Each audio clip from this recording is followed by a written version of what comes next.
ओम शांति। एक सूफी कहानी, the miraculous powers of मौजूद। मौजूद नाम का एक व्यक्ति है। वो किसी अधिकारी के यहाँ एक छोटे पद पर है,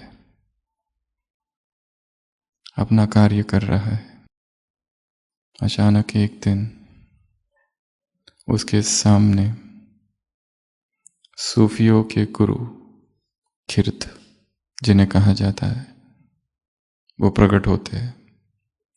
हरी चमकीली ड्रेस पहने हुए सूफी जिन्हें अपना गुरु मानते हैं, खिर्द।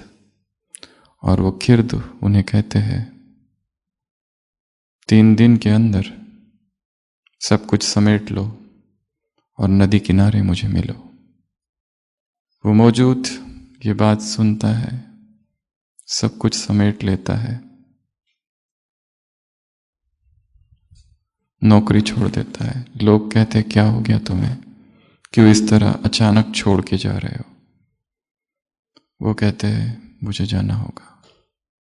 नदी किनारे पहुंचते हैं, वो खिर्द मौजूद से कहते हैं, अपनी ये कमीज निकाल दो और नदी की तेज धार में कूद जाओ। और वो मौजूद नदी में कूद जाता है। उसे तैरना आता है। तैरते तैरते एक जगह जाकर पहुंचता है। वहां पर एक मछुआरा उसे मिलता है। मछुआरा उससे कहता है कि इतनी तेज नदी की जब धार है, नदी जब उफान पर है, तुम क्यों कूदे? वो कुछ नहीं कहता,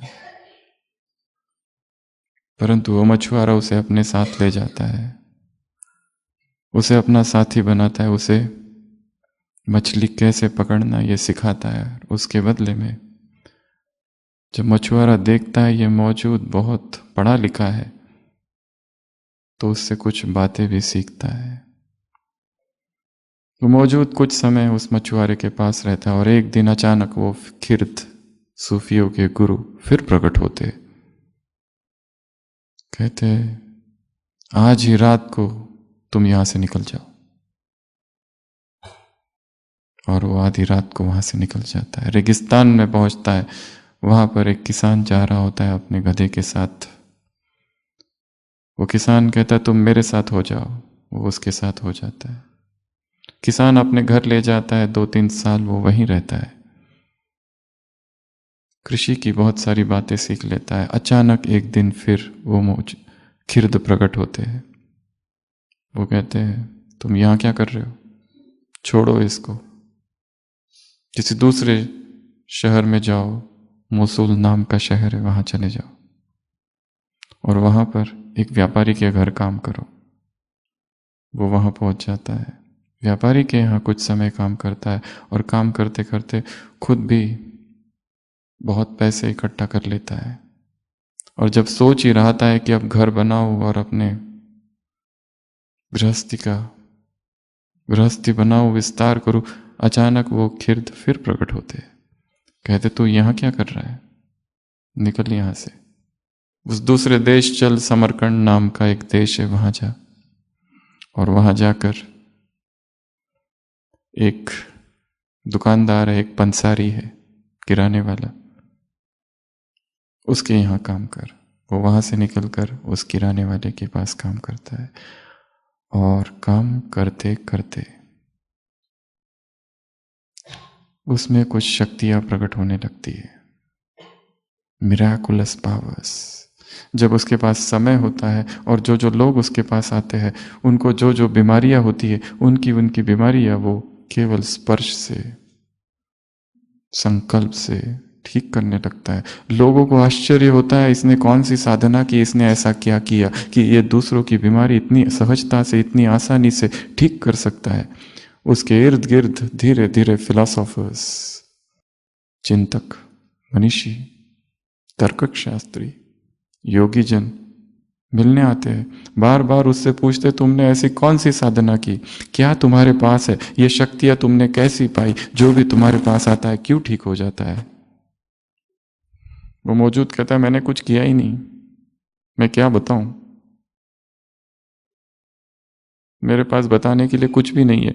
वो लोग कहते हैं तुम अपनी जीवन कहानी लिखो, उससे हमें कुछ प्रेरणा मिले, हमें भी ये शक्तियां चाहिए।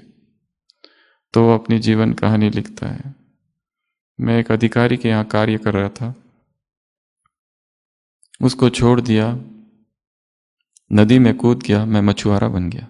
वहां से भाग गया, मैं किसान बन गया। वहां से भाग गया, मैं एक दुकान में था। वहां से भाग गया, अब एक पंसारी के यहाँ हूं। बस यही मेरी कहानी है। मैंने कुछ किया ही नहीं, जो मुझे आदेश मिलते गए, केवल मैंने उनकी पालना की। बस इस एक ओबीडियंस से ये सब हो गया। जो जो मुझे कहा गया ये करो, मैं करता गया, करता गया, करता गया, करता गया, और करते करते ही ये अद्भुत शक्तियां मुझ में प्रकट हो गई। तो ये जो मिराकुलस पावर्स है, चमत्कारी शक्तियां है, इनका कारण क्या है? आज्ञा पालन। और मैंने कोई भी साधना की ही नहीं, बस यही एक साधना की, आज्ञा पालन करना अपने आप में एक साधना है। ओबीडियंस एक पुरुषार्थ है, एक तपस्या है। और कुछ ना करके बस चुपचाप विश्वास के साथ, निश्चय के साथ जो कहा गया वो करते रहेंगे, तो अपने आप सूक्ष्म शक्तियां जागृत होगी, बिना और कोई साधना किए। तो समर्थ बनने की एक ही विधि है, आज की अव्यक्त वाणी। कौन सी? आज्ञाकारी बनना। और कमजोर होने की भी एक विधि है, वो कौन सी? उल्लंघन, डिसओबीडियंस, अवज्ञा। जैसे विकर्मों का बोझ बनते जाता है, उसी तरह एक्यूमुलेटेड बर्डन, किसका? इकट्ठा हुआ बोझ, किस कारण से?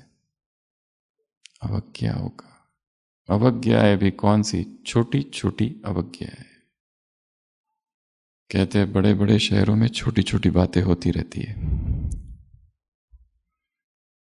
तो बड़े बड़े पुरुषार्थियों के जीवन में भी छोटी छोटी सूक्ष्म सूक्ष्म अवज्ञाएं क्या करती है? बोझ, वो जमा होती है, और जो बोझ वाले हैं वो उड़ नहीं सकते। कहाँ अवज्ञा हुई, कब अवज्ञा हुई, किस तरह से अवज्ञा हुई, इसको डिटेक्ट कर लेना, बस यही पुरुषार्थ है। जिसने डिटेक्ट कर लिया वो अपने आप ही उसे ठीक कर देगा, किसी से जाकर पूछने की आवश्यकता भी नहीं रहेगी। इस मुरली में बाबा ने कहा एक चित्र निकालो। कौन सा चित्र? चरित्र का चित्र। तुम सब कौन हो? आर्टिस्ट। तुम सब कौन हो? चित्रकार।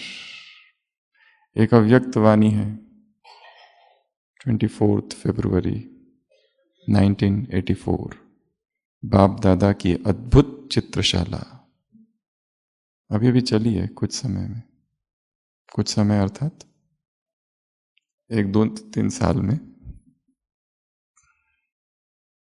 बाबा चित्रशाला देख रहे हैं, प्यूरिटी की पर्सनैलिटी देख रहे हैं, रियलिटी की रॉयल्टी देख रहे हैं, बाप से समीपता देख रहे हैं। बाबा चित्र देख रहे हैं, चित्र में गति देख रहे हैं, कलर देख रहे हैं, लाइट देख रहे हैं, किसी की लाइट कम है, किसी की ज्यादा है, किसी की गति ज्यादा है, किसी की गति कम है, किसी का कलर फेंट हो रहा है, किसी का ठीक ठाक है। अलग अलग चित्र देख रहे हैं, प्यूरिटी का कलर देख रहे हैं, प्यूरिटी की लाइट, प्यूरिटी की गति, रॉयल्टी की लाइट, रॉयल्टी की गति, रॉयल्टी का कलर, बाप से समीपता की गति, कलर, लाइट। अद्भुत चित्रशाला है। और आज बाबा ने क्या कहा, तुम्हें चित्रकार बनकर किसका चित्र निकालना है? अपना भी और दूसरों का भी। किसका चित्र? चरित्र का चित्र। सबसे बड़े आर्टिस्ट तुम हो। अपने ही चरित्र का, अपने ही कैरेक्टर का, पर्सनैलिटी का नहीं, व्यक्तित्व का नहीं, चरित्र का। एक है चरित्र, एक है व्यक्तित्व। चरित्र यदि झाड़ है तो व्यक्तित्व उसकी परछाई। जो संसार के लोग देख रहे वो केवल व्यक्तित्व है, वो पर्सनैलिटी देख रहे, पर जो हम वास्तव में है वो है चरित्र। चार दीवारों में बंद जो हम हैं, जब हमें कोई भी नहीं देख रहा, उस समय हम जो कुछ कर रहे हैं, जो कुछ सोच रहे हैं, वो व्यक्तित्व है। यदि उसमें झूठ है तो हम झूठ है, यदि उसमें खोट है तो हम खोट है। दुनिया के सामने हम कितना भी आडंबर रचाए, इस दुनिया को हम बहुत अच्छी तरह से ठग सकते हैं, पर अपने आप को कैसे ठगेंगे? आत्मवंचना, आत्म प्रवंचना, सेल्फ डिसेप्शन। क्योंकि यहां देखने वाला दूसरा कोई है ही नहीं। जैसे कोई व्यक्ति ताश खेल रहा है और सामने कोई बैठा ही नहीं है, इधर भी वो है उधर भी वो है, पहले इधर की बाजी वो खेलता है फिर उधर से, और सामने वाले को धोखा देने की कोशिश करता है, पर सामने कोई है ही नहीं, वो खुद ही को धोखा दे रहा है। तो आज की मुरली में कौन किसको देख रहा है? सबने पढ़ी है ना? पढ़ी है, ये पूछ रहे, सुनी नहीं? सुनी हमने बहुत सी बातें हैं। जितनी ज्यादा इंद्रिय इन्वॉल्व होगी उतना ज्यादा वो याद रहेगा। इसके लिए बच्चों को क्या सिखाया जाता है? जोर से पढ़ो ताकि तुम खुद सुन सको। आंखें देखे, कान सुने, मुख बोले। किसको? ज्ञान को। मेमोरी ट्रेनिंग का पुरुषार्थ इसी तरह होता है। अधिक से अधिक सेंसेस इन्वॉल्व करो। आंखें देखे, ये शब्द कहाँ आया है, किस पेज पर आया है, वो एक सूक्ष्म इंप्रेशन रहता है। और कठोर से कठोर, कठिन से कठिन परिस्थितियों में एक भी वाक्य याद आ जाए तो बहुत पावर मिल जाती है। छोटा सा वाक्य। हमें याद है बहुत छोटेपन में हमने बचपन में एक वाक्य गीता का पढ़ा था, उसका अर्थ, और उसने बहुत काम किया, बहुत अप डाउन अप डाउन। उस समय समय पर वो याद आया, असत्य का चिरस्थायी स्वरूप नहीं है और सत्य की कभी हार हो नहीं सकती। छोटा सा वाक्य है, उसका वो श्लोक कहाँ है, कब है, कुछ पता नहीं, पर किसी प्रवचन में बैठे और वो सुना कि सत्य की कभी भी हार हो नहीं सकती और असत्य का चिरस्थायी स्वरूप ही नहीं है। इसके लिए कुछ भी हो जाए, सत्य ही जीवन हो। तो कौन किसको देख रहा है आज? समर्थ बाप किसको देख रहा है? मास्टर समर्थ बच्चों को। भगवान की एक महिमा है कि वो सामर्थ्य का सागर है, वो शक्तियों का सागर है। ऐसी कोई शक्ति नहीं है जो उसमें नहीं है। सारी शक्तियां, यदि शक्तिशाली बनना है तो उससे शक्तियां ले लो। तो इस मुरली में बाबा ने व्यर्थ की चर्चा की है। व्यर्थ कहाँ से आता है, क्यों आता है, कब आता है, व्यर्थ से मुक्त कैसे हो। व्यर्थ की क्या खूबी है? क्या करता है व्यर्थ? व्यर्थ आकर्षित करता है, अट्रैक्टिव पावर है उसमें। एक दूसरा, और क्या करता है व्यर्थ? व्यर्थ में रस है, आज के मूल्य में तो नहीं कहा, परंतु रस है उसमें, एडिक्टिव है व्यर्थ। एक बार व्यर्थ अच्छा लगने लगे तो वही अच्छा लगता है। दूसरा, व्यर्थ क्या करता है, याद को किस में रूपांतरित कर देता है, फरियाद में। और बाबा को क्या लिखते हैं फिर, लंबे लंबे खत। क्या लिखते हैं, मेरे को ठीक कर दो, मेरी पत्नी को ठीक कर दो, मेरे धंधे को ठीक कर दो।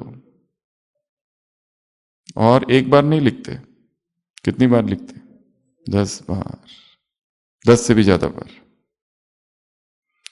अगर परम धाम में यदि कोई कंप्लेंट बॉक्स होगा और उसका एक वो जो ओपनिंग होगा, तो रोज बाबा को सफाई कितनी करनी पड़ती होगी, क्योंकि रोज तो इतना भर जाता है कि नीचे भी पड़े रहते होंगे प्रार्थनाएं, कंप्लेंट्स, उल्हाने। ये आपने ठीक नहीं किया। किसने, बाबा ने। अच्छे भगवान के ये लक्षण नहीं है बाबा। हम भगवान को क्या सिखाते हैं, एक अच्छा भगवान किस तरह बना जाए। भगवान ने कभी 2 फरिश्ते संसार में भेजे थे। एक फरिश्ते को कहा कि अपने एक बास्केट ले जाओ और उसमें संसार की जो प्रार्थनाएं हैं, कंप्लेंट्स है, वो भरना। और दूसरे से कहा ग्रेटिट्यूड, जो लोग धन्यवाद दे रहे उनके खत भरना। जो पहला फरिश्ता होता है इतना बिजी हो जाता है, इतना बिजी, उसकी एक बास्केट तो भर जाती है, दूसरी बास्केट, कितनी बास्केट्स भर जाती है। और जो दूसरा फरिश्ता होता है वो घूमते ही रहता है, कोई है ही नहीं जो कि धन्यवाद दे। जिनकी प्रार्थनाएं पूरी हो गई है वो भी नहीं है। उसने नहीं किया, हमने ही किया। तो समर्थ बाप किसको देख रहे हैं, मास्टर समर्थ बच्चों को देख रहे हैं। और 2 कैटेगरीज, एक सदा समर्थ है और एक कभी समर्थ कभी व्यर्थ। तो व्यर्थ की खूबी क्या है, वो आकर्षित करता है। व्यर्थ याद को फरियाद में रूपांतरित कर देता है। और व्यर्थ की आदत कितने दिनों की है, दिनों की नहीं, महीनों की नहीं, सालों की नहीं, एक जन्म की नहीं, कितने जन्म की, 63 जन्म क्या किया हमने, व्यर्थ सुना, व्यर्थ बोला, व्यर्थ देखा, व्यर्थ सोचा, व्यर्थ किया।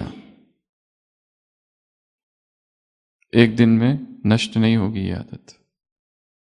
अगर आदत को बनने में 63 जन्म लगे तो पुरुषार्थ तो करना पड़ेगा। रुचि है, रस है, आकर्षण है, अच्छा लगता है, पर ये व्यर्थ ही क्या करता है, नीचे लाता है। और ये व्यर्थ क्यों है, क्या उत्तर दिया बाबा ने, रीजन, फुर्सत। व्यर्थ का कारण लेजर, फुर्सत, टाइम बहुत है। जो बिजी है फुल बिजी रहो, टीचर्स को कहा ना। किस में बिजी, हम तो बिजी है कंप्यूटर पर सुबह से रात तक, ये बिजी नहीं। कौन सा बिजी, जैसे वो लोग अपना टाइम टेबल सेट करते हैं। कौन लोग, VVIP। और तुम कौन हो, कितने वी, विश्व के नवनिर्माण के आधार मूर्त हो, विश्व परिवर्तन के आधार हो, हीरो एक्टर हो और हीरो तुल्य जीवन वाले हो, आर्टिस्ट हो, सबसे बड़े चित्रकार तुम हो, जिम्मेवारी के ताजदारी हो, योग्य हो, योगी टीचर हो। मैं कौन, पूछो। तो व्यर्थ कहां से आता है, फुर्सत से। तो क्या काम करना है, अपना टाइम टेबल बनाना है, स्थूल भी और सूक्ष्म भी, सारी दिनचर्या सेट करनी है। इतने से इसको कहते हैं टाइम बॉक्सिंग, इसको कहते हैं टाइम बॉक्सिंग।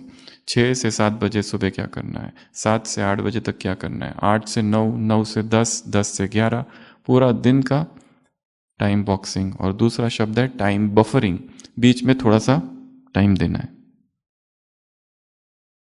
आना जाना कुछ करना, उसके लिए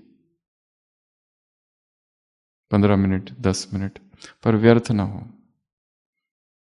जैसे स्टूडेंट होते हैं ना, उनको कहा जाता है स्टडी कैसे करनी है। 40 मिनट बैठो, 40 मिनट के बाद थोड़ा ब्रेक ले लो 5 मिनट, पर वो ब्रेक 1 घंटे का ना हो जाए, उसी में खतरा है। ब्रेक ले लो, खिड़की में जाओ, थोड़ा सा स्ट्रेच करो, वापस आ जाओ। यहाँ वहाँ घूम लो, इसको उसको मिलो, थोड़ी सी बात करो, वापस आ जाओ। लाइब्रेरी में कैसे स्टडी करते हैं लोग? कंटिन्यूस नहीं बैठते, बीच बीच में उठते हैं जाते हैं, बुक सेक्शन में इधर उधर घूमते फिर आते हैं, थोड़ा बाहर जाते हैं, किसी से बात करते फिर आते हैं। ब्रेक, इंटरवल, इंटरमिटेंट स्टडिंग, तो बुद्धि में ज़्यादा ध्यान रहता है। और कुछ कुछ लोग कंटिन्यूस बैठे रहते हैं 6-6 घंटा लाइब्रेरी में, चाहे नींद आ रही हो या कुछ भी हो रहा हो, बैठे ही रहेंगे बिल्कुल जिद से। तो स्टडी में क्या चाहिए? Time boxing, time buffering and interval. Continuous नहीं बैठना है। वैसे ही योग में भी कई लोग 2-2 घंटा तक एक ही जगह बैठते हैं, बहुत अच्छी बात, परंतु फिर नींद भी आने लगती है, बुद्धि भटकने लगती है, फिर भी जिद नहीं छोड़ते। उठ जाओ, पहली झपकी में ही उठ जाना। झपकी लगी, उठो वहां से। अड़े रहते फिर तुम अड़े रहो, छोड़ते नहीं, छोड़ेंगे नहीं योग को। तो बाबा ने कहा टाइम टेबल सेट करो, पहले स्थूल टाइम टेबल सेट करो। आज किससे मिलना है, आज किस से अपॉइंटमेंट है, कौन सी मीटिंग्स है, कहाँ जाना है। वहाँ जा रहे हैं तो थोड़ा सा सेटिंग चेंज करना पड़ेगा, भोजन का टाइम थोड़ा हटाना पड़ेगा, उसको अलग करना पड़ेगा। कोई मिलने आ रहा है, हर एक की दिनचर्या व्यस्त है, ढेर सारे काम है, वो काम भी करने हैं, योग भी हो, पुरुषार्थ भी हो, डिस्टर्ब भी ना हो, सारी बातें। तो इसका प्रोग्राम कब करना है? अमृत वेले के बाद। एक छोटी डायरी या तो मोबाइल नोट करके रखना है। इससे फायदा, इंपॉर्टेंट काम जो है वो प्रायोरिटी होगी हमारी, ये प्रायोरिटी है, फर्स्ट ये, फिर ये, फिर ये, फिर ये, लास्ट ये नहीं किया तो भी चलेगा, आज नहीं है कल भी कर सकते, पर जो अर्जेंट है और आज का ही है वो टॉप, ये आज करना ही है। तो टाइम टेबल बनाना है, एक स्थूल पहला, और उसके बाद फिर मन बुद्धि संबंध संपर्क, उसका भी सूक्ष्म टाइम टेबल बनाना है। मन का टाइम टेबल अर्थात स्वमान, एक एक कार्य से क्या जोड़ देना है? स्वमान। ऑफिस में बैठे हैं, कौन से स्वमान से बैठूं? भोजन कर रहा हूं, कौन से स्वमान में भोजन करूं?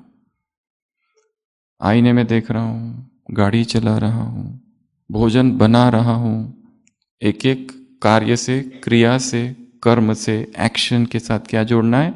एक एक संकल्प, और उसको रिपीट करते जाना है। बाबा ने कहा तुम विश्व के नवनिर्माण के आधार मूर्त हो। भोजन बनाना श्रेष्ठ संकल्पों के साथ कि जो जो ये भोजन खाएगा उसकी बुद्धि शुद्ध हो जाएगी, शक्तिशाली हो जाएगी, उसके मन की अपवित्रता दूर हो जाएगी। इस संकल्प से भोजन बनाना, ताकि वो प्रकंपन उस भोजन में प्रवेश करे। अगर ये संकल्प नहीं रखा तो कौन से संकल्प आएंगे? संबंध, संबंधी, मित्र। आज कहा ना, सबसे पहली हद जिसको पार करना है वो कौन सी है? देह की। बेहद। देह क्या है? मिट्टी। मिट्टी में फंस के क्या करोगे? क्या मिला तुमको? मिट्टी, वो भी कौन सी मिट्टी? पुरानी, भारी कर देती है बिल्कुल। मिट्टी के बारे में सोचते रहना, मिट्टी, मिट्टी के संबंधी,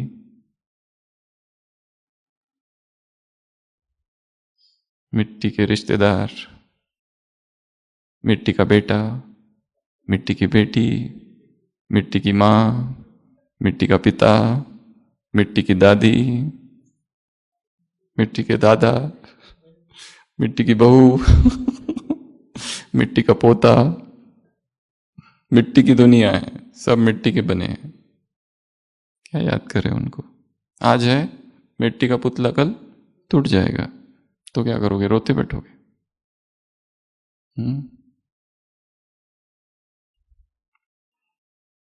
तो सबसे पहली चीज, व्यर्थ से मुक्त होने के लिए बिजी कर दो अपने आप को। टाइम टेबल बनाओ अपना, कहीं पर भी टाइम वेस्ट ना हो। जरा भी फुर्सत मिली का समय आ गया, वहीं पर माया का आक्रमण हो जाएगा। 1-2 घंटा ऐसे ही छोड़ दिए दोपहर के, बस वहीं पे कुछ गड़बड़ होगी।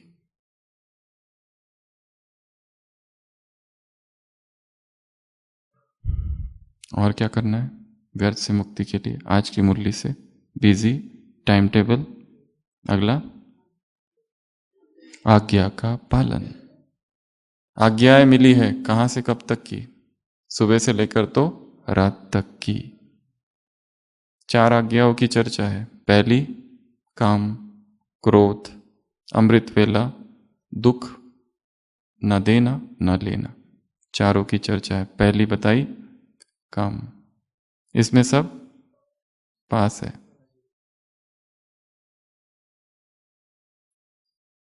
है क्या? कामजीत, बाबा ने कहा है। दूसरा है क्रोध। क्रोध तो नहीं है, पर रोब आवश्यक है, जरूरी है। पर छोटी छोटी अवज्ञाएं जो इसमें हो जाती है। आज्ञा का पालन तो किया, परंतु मॉडिफाइड, हाफ, सुविधाजनक। जैसे पिता ने बच्चे से कहा, जो बहुत शरारती है और जितने आसपास के बच्चे उन सब की पिटाई करता है रोज, इतना क्रोधी है। पिताजी कहते हैं कि ये सबसे नहीं होगा, जब तुमको क्रोध आए ना, उल्टी गिनती चालू करो, 100, 98, 99, तब तुम्हारा क्रोध शांत हो जाए। जब तुम्हें क्रोध आए, क्योंकि रोज पिता के पास कंप्लेंट आते हैं आसपास के बच्चों की, माँ बाप कि हमारे बेटे की पिटाई करता है ये, हमारे बच्चों की। वो कहता है ऐसा ही करूंगा। बच्चा कहता है। एक दिन पिताजी खिड़की से देखते एक दूसरे बच्चे की छाती पर वो बैठा हुआ है और गिनती कर रहा है, 90, 100, 99। पिताजी कहते क्या कर रहे हो? कहते गिनती पूरी होते ही फिर इसकी पिटाई करूंगा। आज्ञा का पालन तो किया है, परंतु आधा किया या क्या किया? मॉडिफाइड, थोड़ा उसको अपने हिसाब से सेटिंग की उसकी। ये कहा हुआ है गिनती करो, तो क्रोध चला जाएगा। अभी गिनती पूरी होगी फिर पिटाई करता हूं इसकी। तो हमने भी, चाहे वो काम हो चाहे वो क्रोध हो, क्रोध तो नहीं किया परंतु रोब। छोटा भाई है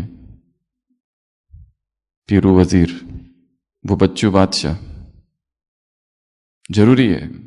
नहीं तो ये लोग सुधरेंगे नहीं, ये लोग मेरा कहना नहीं मानेंगे। इनको थोड़ी आंख दिखानी पड़ती है। तीसरा, अमृत वेला। उठे,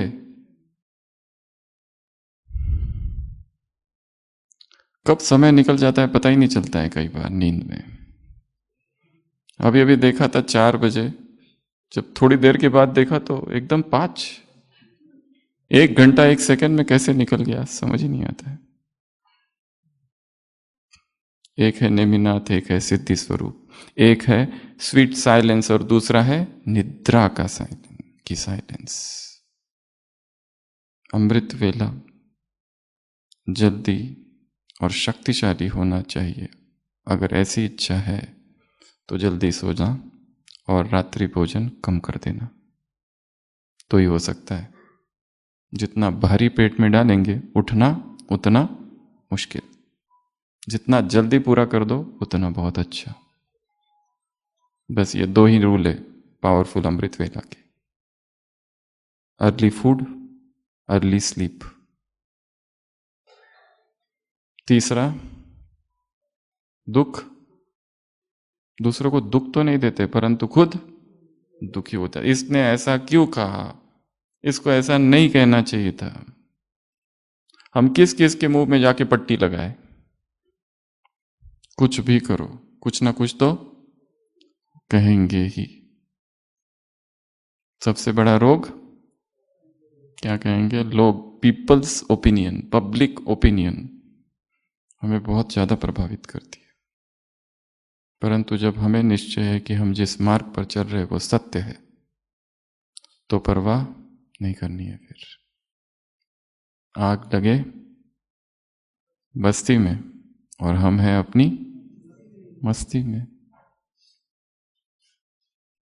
तो ये 4 आज्ञा है। ब्रह्मचर्य, संपूर्ण ब्रह्मचर्य, संकल्प में और स्वप्न में भी ब्रह्मचर्य खंडित ना हो। ऐसे संबंध संपर्क ही नहीं बनाने हैं जिसमें ब्रह्मचर्य के टूटने की संभावना हो। किसी मुरली में बाबा ने कहा था, मोह का बीज है संबंध। संबंध पर काम करो, संबंध को चेंज कर दो। अगर ये भाव रहा, ये मेरा पति है, ये मेरी पत्नी है, तो काम जागेगा। ये मेरा प्रेमी है, ये मेरी प्रेयसी है, काम जागेगा अपने आप, बिना कुछ किए। जब तक उस संबंध को चेंज नहीं करते वहां से, संबंध चेंज होते ही सब चेंज हो जाता है। तो काम की अवज्ञा है, ब्रह्मचर्य में अवज्ञा है, अमृत वेले में अवज्ञा है, क्रोध में अवज्ञा है, या फिर जो भी है, कोई भी अवज्ञा, सुबह से लेकर रात तक जो जो श्रीमत मिली है, छोटी छोटी अवज्ञाएं क्या होगी? Accumulated, cumulative effect. छोटी छोटी छोटी मिलेगी और फिर एकदम से असर आएगा। असर क्या होगा? भारीपन।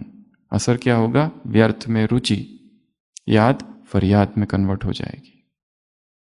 तो ये 4 आज की मुरली से। वैसी तो ढेर सारी आज्ञाएं हैं, कमांडमेंट्स है, डिक्टेट्स है, रोज की मुरली में सूक्ष्म सूक्ष्म आते रहता है, बीच बीच में आते रहता है।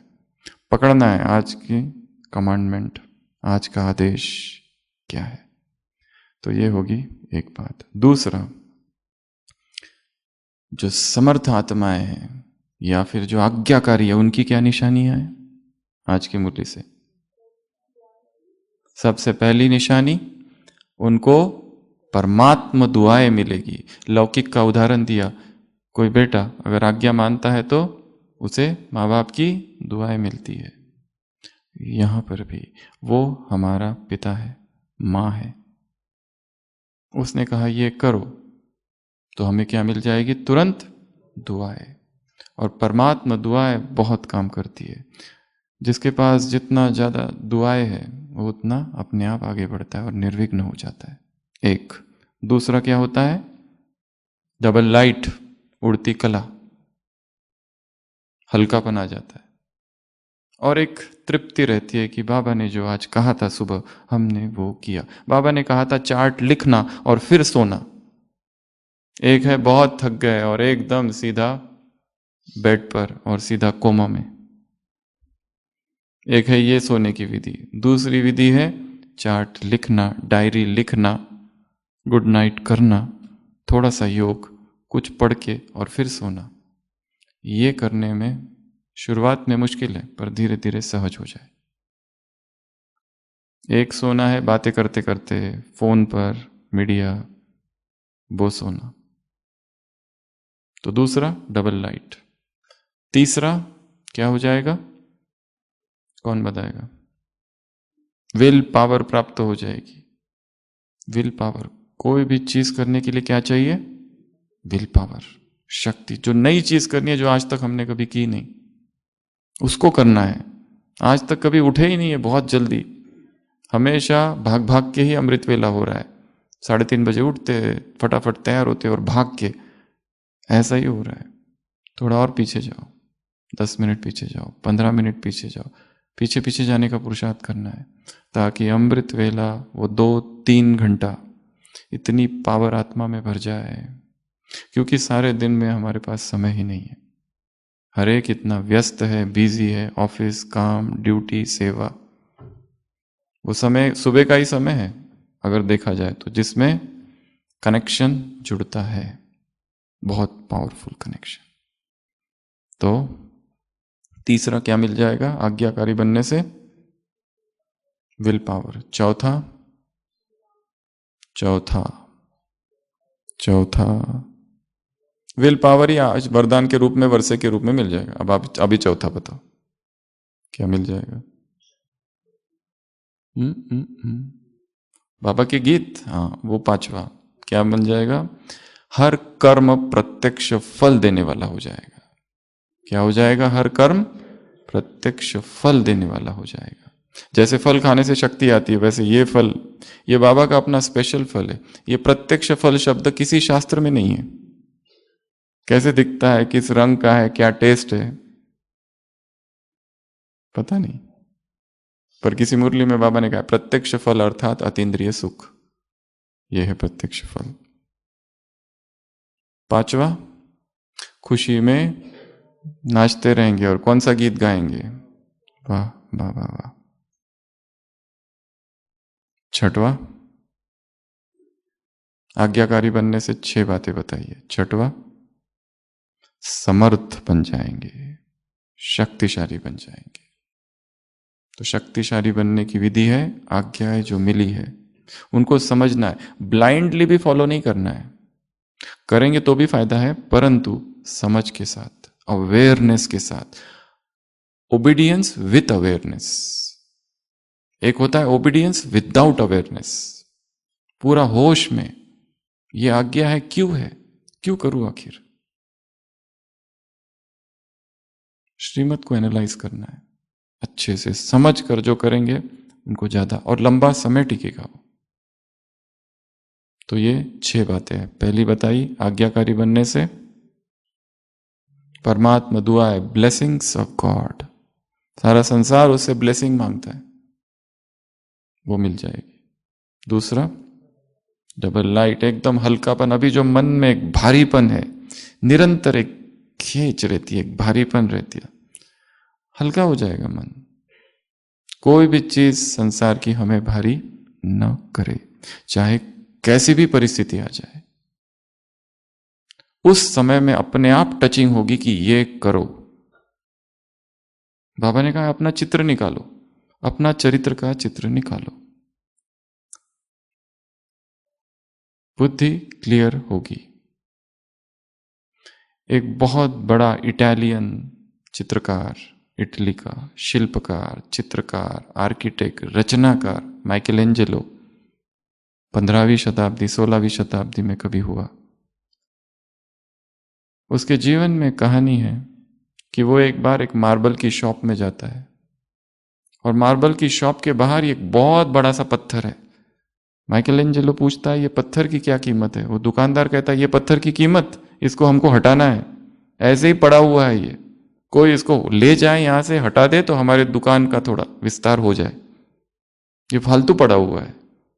वो कहता है इसे मैं लेना चाहता हूं। वो कहता है फ्री में ले जाओ। और वो सारा पत्थर माइकलएंजेलो अपने घर ले जाता है। एक मास के बाद उसी शॉपकीपर को, उसी दुकानदार को बुलाता है और वहां पर एक मूर्ति है, जीसस क्राइस्ट अपनी मां की गोद में लेटा हुआ है, सूली पर चढ़ा दिया गया है। उसके बाद जब उसको नीचे उतारा सूली से, लहूलुहान ऐसी एक मूर्ति जो मदर मैरी की गोद में लेटा हुआ, वो मूर्ति उसे दिखी दुकानदार को। दुकानदार कहता है ये मूर्ति कितनी अच्छी है, ऐसी मूर्ति तो मैंने आज तक नहीं देखी। वो कहता है ये उसी पत्थर से है बनी हुई जो तुम्हारे दुकान के बाहर था। वो दुकानदार पूछता है तुमने ये मूर्ति कैसे बनाई। वो कहता है कि जब मैंने ये पत्थर को देखा, उसके अंदर मुझे जीसस क्राइस्ट दिखा और वो मुझे कह रहा है कि मुझे मुक्त करो इस पत्थर से। मैंने केवल जो अनावश्यक था उसको हटा दिया और जो जीसस क्राइस्ट उसमें पहले से था उसको वहां प्रकट कर दिया। मैंने कुछ किया ही नहीं है। कुछ समय पहले ही, कुछ सालों पहले, किसी एक विक्षिप्त व्यक्ति ने इसी मूर्ति को वेटिकन सिटी में जो थी नष्ट कर दिया, फोड़ दी। नहीं तो अब तक थी वो मूर्ति वहां पर, बहुत सुंदर मूर्ति, मदर मैरी की गोद में जीसस क्राइस्ट लहूलुहान। तो माइकलएंजेलो को क्या दिखा, उस पत्थर में एक मूर्ति। कैसा चित्रकार होगा ये। हमें भी ऐसा चित्रकार बनना है, ऐसा मूर्तिकार बनना है, अपने चरित्र की मूर्ति बनाना है। उसमें जो अनावश्यक है उसको हटा देना है, जो व्यर्थ है वो हट जाना। समर्थ पहले से वहीं रखा हुआ है। हमें याद है दादी जानकी के बारे में, एक बार हम गए थे, दादी जानकी आईने में खड़ी थी, आईने के सामने। हमने कहा दादी आप क्या देख रही? दादी कह रही थी मैं खुद को दृष्टि दे रही हूं। क्या कर रही हूं? कभी किया है ये एक्सपेरिमेंट? आज कर लेना, कल सुबह कर लेना, आईने के सामने अपने आप को ही दृष्टि देना। महान आत्माओं का एक एक कर्म चरित्र बन जाता है, विधि विधान बन जाता है संसार की आत्माओं के लिए। इसको इंग्लिश में कहते हैं मिरर मेडिटेशन। आईने के सामने बैठो, अपनी आत्मा को देखो, काली है गोरी है, चेहरा नहीं, आत्मा। दाग है, लाइट कैसी है, चमक कैसी है। तो दूसरा, पहला बताया आज्ञाकारी आत्माओं की निशानी परमात्मा दुआएं। दूसरा डबल लाइट, हल्का, उड़ती कला, फ्लाइंग स्टेज। तीसरा विल पावर। चौथा प्रत्यक्ष फल, हर कर्म कैसा होगा? फल देने वाला होगा, पश्चाताप नहीं होगा। ऐसा क्यों कर दिया, ऐसा होना नहीं चाहिए था, क्यों मैं ऐसा करता हूं। जो नहीं चाहता, न चाहते हुए भी हो गया। और फिर बाबा को क्या लिखते हैं? लंबे लंबे खत। बाबा ने कहा माफी, पार्डन, क्षमा का भी बहुत शॉर्ट में लिख सकते हो। क्षमा का भी एक तो है आई एम ओके वाला, दूसरा है आई एम सॉरी। नहीं तो लिखते बैठोगे, लिखते बैठे। बाबा ने कहा इकोनॉमी के अवतार बनो, पोस्ट, पेपर, टाइम, सबकी इकोनॉमी करो। और बाबा की कुटिया में बैठ बैठ के पूरा घोटते रहते खत। लोगों को बैठने के लिए जगह नहीं, पर इधर खत लिखना चालू है। आज बाबा को पूरा अपना सुना के ही छोड़ेंगे, पूरा 10 पेजेस का। और बाबा आपको ये पढ़ना ही है, और पढ़ना ही नहीं, उत्तर भी देना है। बाबा कहते हैं हर प्रश्न का उत्तर मुरली में है, मैं उत्तर देता हूं, याद प्यार और नमस्ते। पर हमें ऐसा उत्तर नहीं चाहिए। हमें कैसा चाहिए? पर्सनल, टचिंग, ताकि हम बड़ी क्लास में सुना सके हमें बाबा ने ऐसे उत्तर दिया। इंग्लिश में कहते हैं God's greatest gift is unanswered prayers. परमात्मा की सबसे बड़ी सौगात क्या है? अनुत्तरित प्रार्थनाएं। वो उत्तर देगा, पर उस तरह से नहीं देगा जिस तरह से हम चाहते हैं।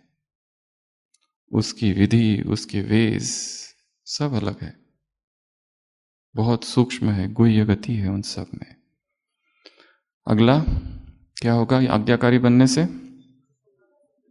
खुशी में नाचते रहेंगे, गीत गाते रहेंगे, नाचते रहेंगे, झूमते रहेंगे।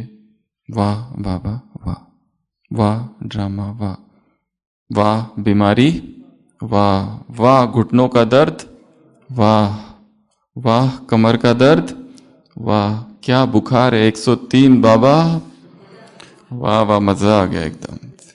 क्या दर्द है पेट में, ऐसा दर्द तो आज तक नहीं हुआ।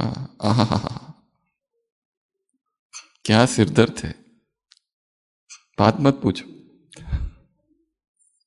याद आता है क्या ये? सिर दर्द होते ही बाबा गुम, पहले ही दर्द में हो। एक बॉडी बिल्डर ने कहा है you are already in pain, तुम पहले ही दर्द में हो, टेक रिवॉर्ड फ्रॉम इट। अपने दर्द से फायदा ले लो, अपना फायदा कर लो। पहले ही दर्द में हो ना, अब दर्द से ही सीख लो कुछ।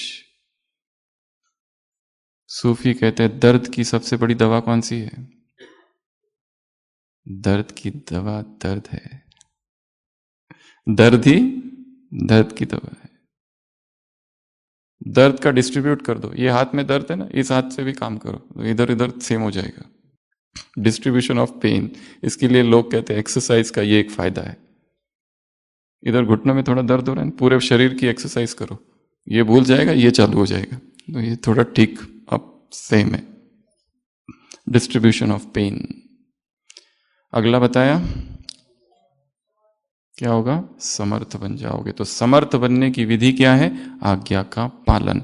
आज्ञा का पालन की विधि क्या है? आज्ञाएं क्या क्या है पहले उसको ढूंढना। तो अगले एक हफ्ता, मंडे से लेके तो अगले सैटरडे तक, सारी मुरली में कौन सी श्रीमत है, रोज की जो डायरी है केवल वो श्रीमत ही लिखेंगे बस, बाकी पॉइंट्स नहीं। जैसे आज की मुरली चली, इसमें क्या श्रीमत है? श्रीमत है ये करो, ऐसा करो, वो उतनी पॉइंट पकड़नी है और उस पर फिर चिंतन करना है, उस पर फिर मनन। क्योंकि जब तक श्रीमत नहीं पता तब तक हम क्या करेंगे? ठीक है। तो ये हो गई 6 बातें। क्या होने से होती है ये? आज्ञाकारी बनने से।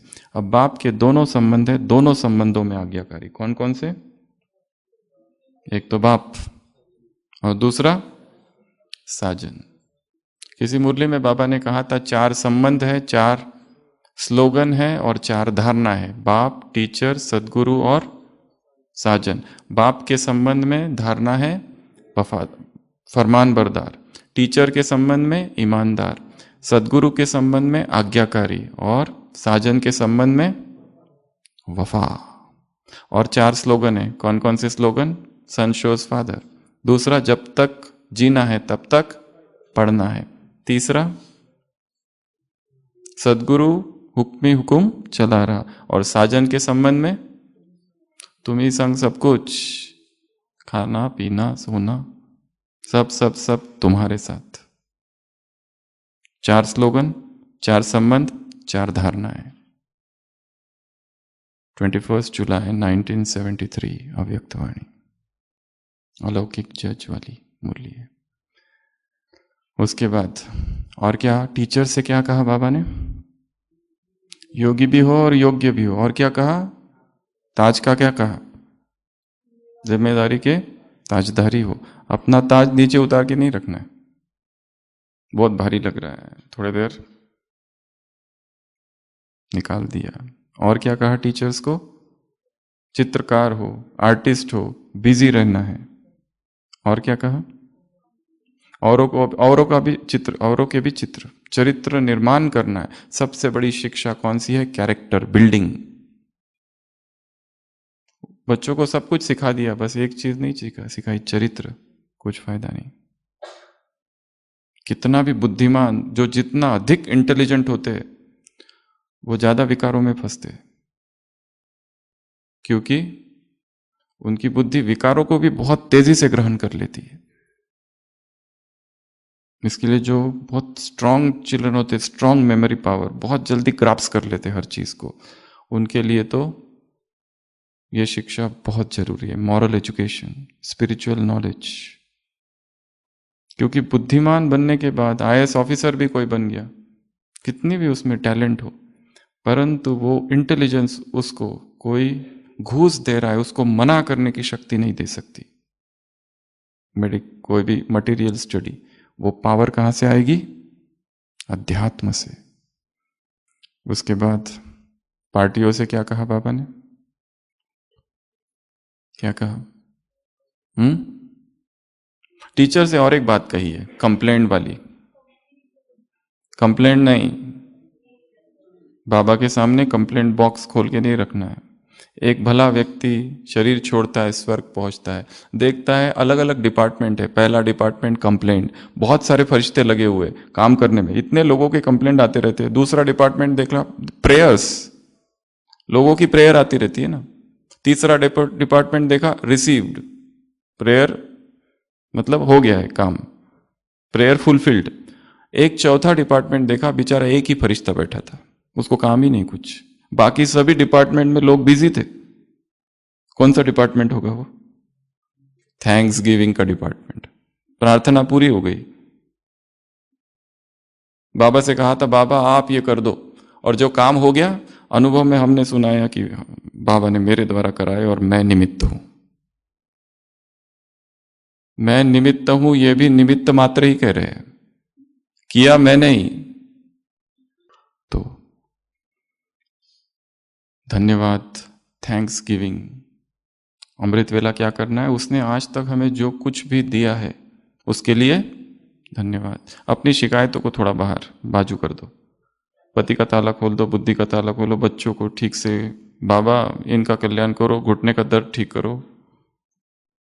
बहुत कंप्लेंट, बहुत प्रार्थना है कि अभी क्या करना है उसको। बहुत, तुमने सब कुछ दे दिया, कुछ भी नहीं चाहिए, कुछ भी नहीं चाहिए, तृप्त आत्मा। उसके बाद में ग्रुप से क्या कहा, बेहद वाली बात, और बालक सो मालिक। राय बहादुर कहाँ बनना है और राय मानने वाले कहाँ बनना है। मीटिंग्स की बात कही, और क्या कहा, झुक जाना है, झुकना, मोल्ड हो जाना, तो गोल्डन युग के अधिकारी बनेंगे। अपना अहंकार नहीं लाना है, मेरा प्लान राइट है, मैंने जो कहा वही होना चाहिए। प्लानिंग करो, प्लानिंग दो, विचार दो, परंतु फाइनल हो जाए उसके बाद जो सब क्या है वो स्वीकार कर लो, मेजॉरिटी के साथ हो जाओ। अपना अहंकार नहीं तो फिर क्या होंगी, दरारें पड़ेगी संबंधों में। और क्या था मुरली में आज की, वरदान में भी कहा प्रोग्राम बनाओ, बिजी कर दो खुद को। तो सारी मुरली का सार है, बिजी हो जाओ। आइडेंटिफाई करो कौन कौन सा पीरियड है, टाइम है दिनचर्या का जहां हम फ्री है, खाली बैठे हुए, बस वही माया आती है, उसको भर दो। किससे भरेंगे, क्रिएटिव एक्टिविटीज से। किससे भरेंगे, कोई अच्छे कार्य से। कोई मुरली पर चित्र बनाने को कहा ना, तो चित्र बनाने से ही चालू करो। हर मुरली से क्या करना है, एक स्केच बनाना है, एक चित्र, ये भी अच्छा काम है। कोई भी एक चित्र बनाओ रोज, पेंसिल से चालू करो, कलर बाद में भरेंगे, पहले पेंसिल, पेंसिल ड्राइंग। कुछ भी, कमल का फूल बना लो, फरिश्ता बना लो, कुछ भी, पर मुरली से हो। तो ये भी एक क्रिएटिव आर्ट है, क्रिएटिव एक्टिविटी है। ऐसे कैसे, सदा मास्टर समर्थ आत्माओं को ऐसे, आज्ञाकारी आत्माओं को ऐसे बोलते जाओ।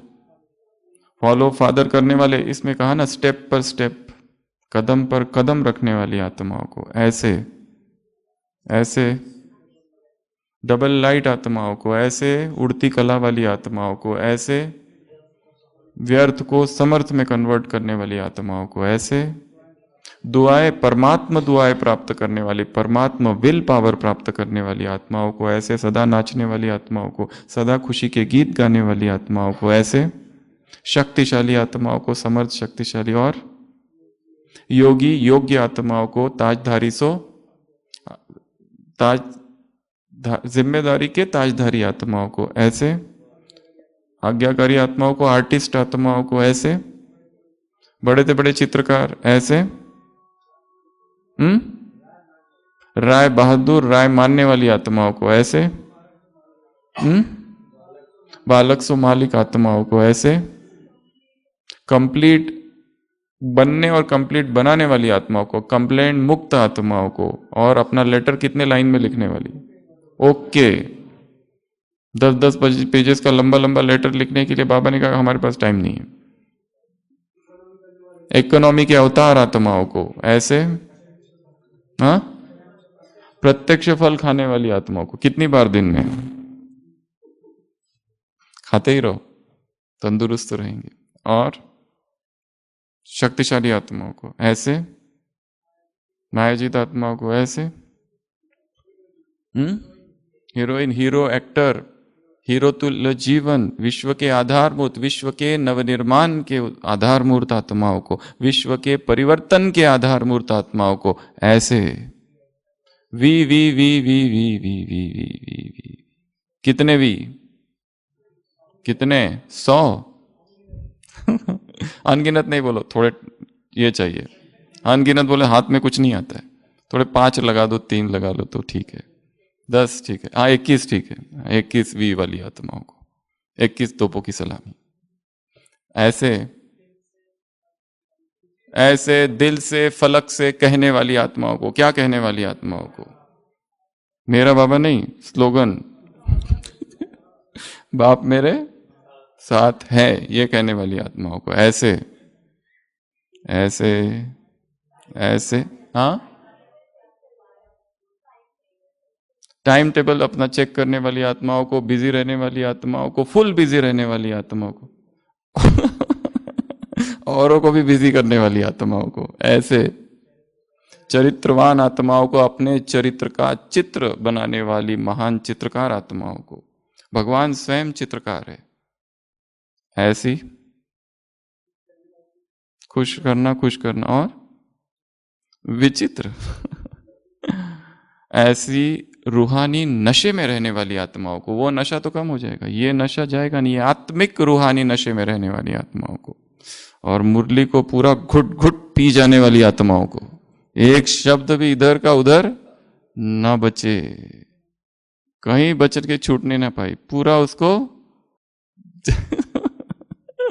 तो ऐसी आत्माओं को बाप दादा का याद प्यार, गुड नाइट और नमस्ते। हम रूहानी बच्चों की रूहानी बाप दादा को याद प्यार, गुड नाइट और नमस्ते। ओम शांति।